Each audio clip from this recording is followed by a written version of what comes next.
तो जिस सरकार ने यहाँ यात्रा का इंतज़ाम करना था वो दिल्ली में जो है वोट मांग रही है, वो जो है मुंबई के जुहू बीच पे क्रिकेट खेल रही है। और त्रिवेंद्र सिंह रावत पर अब तक जो है मुकदमा दर्ज क्यों नहीं हुआ? होना चाहिए। अगर जब सरकार कहती है कि सबके लिए नियम बराबर हैं तो होना चाहिए। चार धाम यात्रा को लेकर जो आपके अनुरूप खबरें नहीं छपेंगी तो आप उन पर मुकदमे कर देंगे, एफआईआर की धमकियाँ दी जा रही हैं और आपने कर भी दी। नमस्कार, न्यूज़ एक्सप्रेस उत्तराखंड देख रहे हैं आप और मैं हूं आपके साथ मनमोहन सिंह पंवार। उत्तराखंड में 10 मई से चार धाम यात्रा शुरू हो चुकी है। चार धाम यात्रा शुरू होने के साथ ही विवादों में बनी हुई है, साथ ही उत्तराखंड सरकार सवालों के घेरे में बनी हुई है। अब इस बीच पूर्व मुख्यमंत्री त्रिवेंद्र सिंह रावत ने भी जो चार धाम यात्रा है उसकी अव्यवस्थाओं पर बड़े सवाल निशान खड़े कर दिए हैं। त्रिवेंद्र सिंह रावत का बयान आता है कि जो अव्यवस्थाएं हैं ये शासन की बेवकूफ़ी का नतीजा है। हमारे साथ इस मसले पर बातचीत करने के लिए वरिष्ठ पत्रकार गजेंद्र रावत जी मौजूद हैं, उनसे बातचीत करते हैं। सर, त्रिवेंद्र सिंह रावत का लोग तो सवाल पूछ ही रहे थे, देश दुनिया पूछ रही थी कि केदारनाथ में क्या अव्यवस्थाएं चल रही है, गंगोत्री में क्या अव्यवस्थाएं चल रही है, लेकिन अब पूर्व मुख्यमंत्री भी अपनी सरकार पर सवाल खड़े करते नजर आ रहे हैं। उसमें गलत क्या है? जी। अगर कोई पूर्व मुख्यमंत्री है तो इसका मतलब वो थोड़ी अपने मुंह में टेप लगा लेगा आदमी। आपके सामने ये सब घटनाएं हो रही हैं, ये साफ दिखाई दे रहा है कि लोग सड़कों पर हैं, लोग शोर मचा रहे हैं, भीड़ कंट्रोल नहीं हो पा रही है, कहीं रजिस्ट्रेशन के घपले आ रहे हैं, कहीं पर ये आ रहा है कि जो है बिना रजिस्ट्रेशन के लोग पहुंच गए, कहीं फर्जी रजिस्ट्रेशन की बात आ रही है। फिर ये बात आ रही है कि आपने जो है यमुनोत्री में एक बड़े सेक्शन में जो है धारा 144 लगा दी है। फिर आप कह रहे हैं कि जो है चार धाम यात्रा को लेकर जो आपके अनुरूप खबरें नहीं छपेंगी तो आप उन पर मुकदमे कर देंगे, एफआईआर की धमकियाँ दी जा रही हैं और आपने कर भी दी। जिस अखबार ने छापा कि भाई 10 लोगों की मौत हो गई, उसके पत्रकार पे मुकदमा हो गया। आज अखबार में खबर छपी हुई है कि 42 लोग अब तक मारे जा चुके हैं, तो 42 वाले पर क्यों नहीं मुकदमा किया आपने? और आखिरकार जिन लोगों ने ये मुकदमे की बात कही थी कि चार धाम यात्रा को बदनाम करने की बात हो रही है, तो त्रिवेंद्र सिंह रावत का बयान तो इसमें सफिशिएंट है। तो वो जो मुकदमे करने वाले जो लोग हैं, मैं तो समझ नहीं पा रहा अभी तक गए कहाँ वो लोग। और त्रिवेंद्र सिंह रावत पर अब तक जो है मुकदमा दर्ज क्यों नहीं हुआ? होना चाहिए।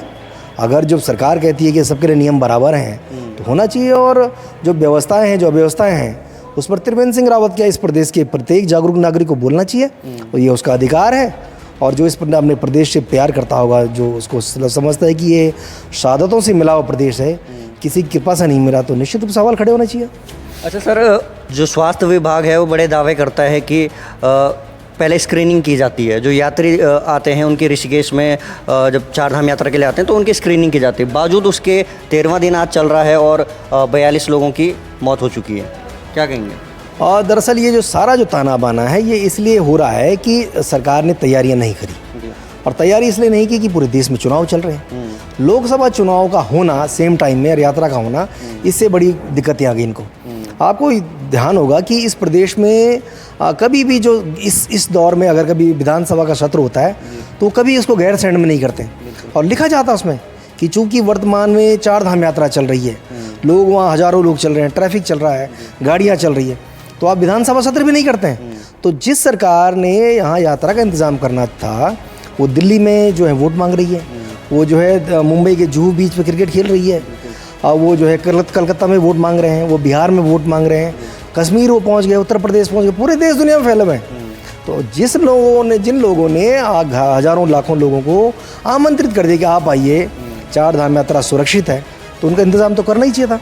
तो अगर आपने इंतज़ाम नहीं किया तो ये आपकी नाकामी है।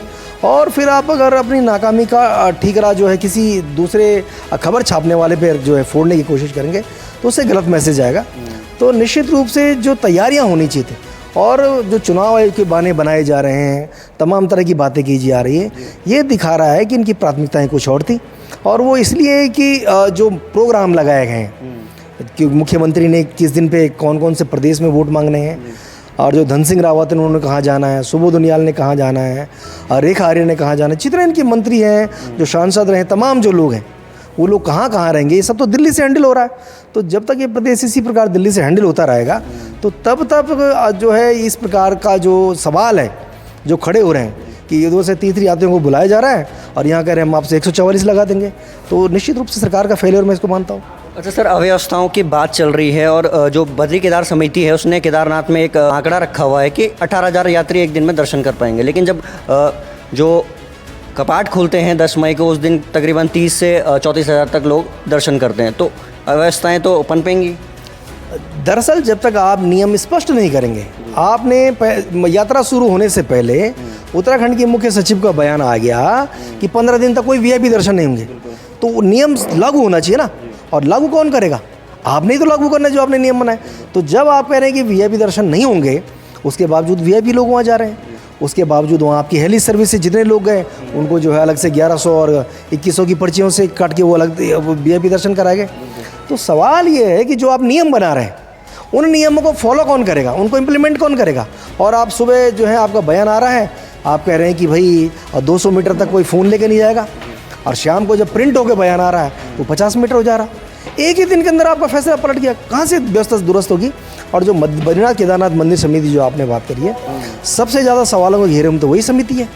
उसी समिति के सदस्य सरकार पर, वो इनकी जो अध्यक्ष हैं, इनके ऊपर गंभीर सवाल खड़े कर रहे हैं, वो भ्रष्टाचार के आरोप लगा रहे हैं, कह रहे अपने भाई भतीजावाद वहाँ चल रहा है, सोने का पीतल वाला विषय वहाँ चल रहा है, वो QR कोड का विषय आपने देख रहे पूरे देश में छिछालेदर हो गई, फर्जी FIR करा दी गई, फिर वो वापस लेना पड़ा अपना फैसला किया, तो था ही नहीं कुछ ऐसा।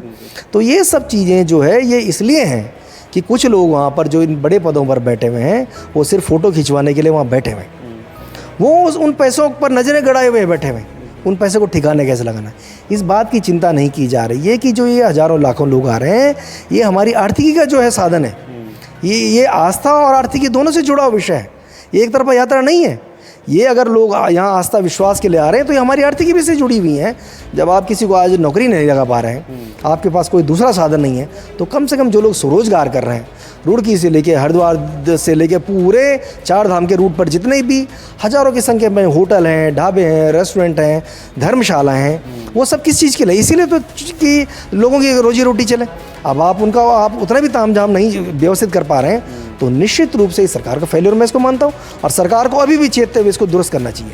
अच्छा, एक पर्यटन मंत्री हैं हमारे सतपाल महाराज, उनका भी एक बयान बीच में सामने आया था कि जो यहाँ के लोकल लोग हैं वो इसका अव्यवस्था का कारण बन रहे हैं, उनकी भीड़ से वहाँ पर जाम लग जा रहा है। सतपाल महाराज का एक पुराना फ़ोटो मैं आपको भेजता हूँ। सतपाल महाराज जब यमुनोत्री में जाते खुद डोली से जाते, डंडी कंडी में उनको ले जाया जा रहा था, वो जानते हैं इस बात को।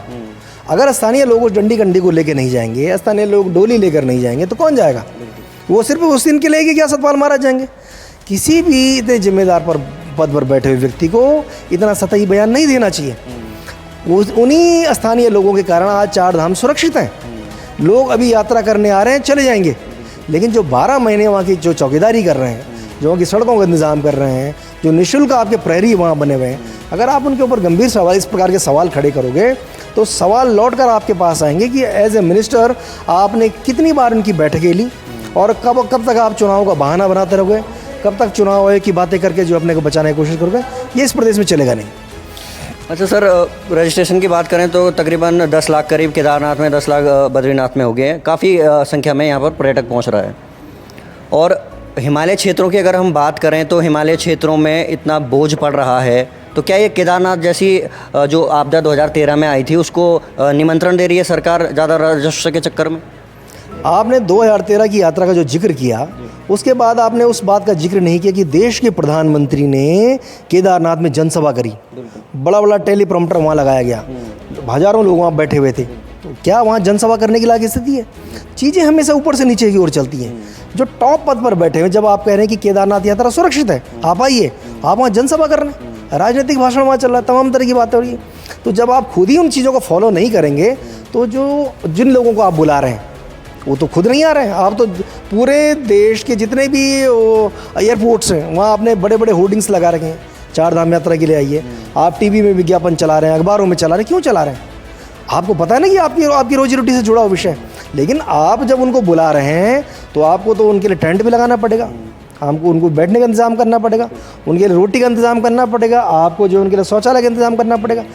वो उनका फेलियर है। अपना फेलियर छुपाने के लिए आप इधर उधर की बातें करोगे, वो चलेगा नहीं।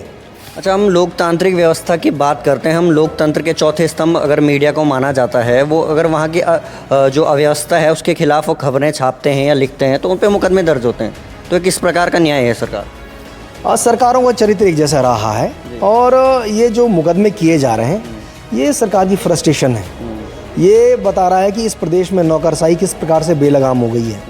पहले से भी थी और आज स्थिति और ख़राब है। आज धमकाया जा रहा है कि आप मुंह बंद कर दीजिए, नहीं तो औरों की मतलब मुकदमा तो एक आदमी पे कर रहे हैं, लेकिन वो संदेश बहुत बड़ा देने की कोशिश कर रहे हैं। अब मैं तो कह रहा हूँ, जब 10 लोगों की मौत की खबर के ऊपर आपने एक मुकदमा दर्ज किया, तो आज तो अखबार में 42 छपी हुई है कि आज 12 दिन के अंदर जो है 42 मौतें हो गई है।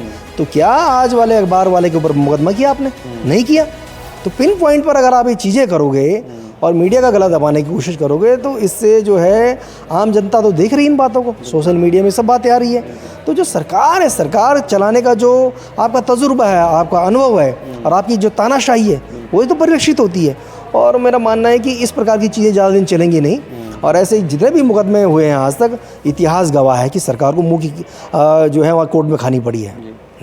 बिल्कुल, धन्यवाद सर हमसे बातचीत के लिए। तो ये थे हमारे साथ वरिष्ठ पत्रकार गजेंद्र रावत, जिन्होंने 4 धाम यात्रा की अवस्थाओं को लेकर बेबाकी से अपनी बात रखी।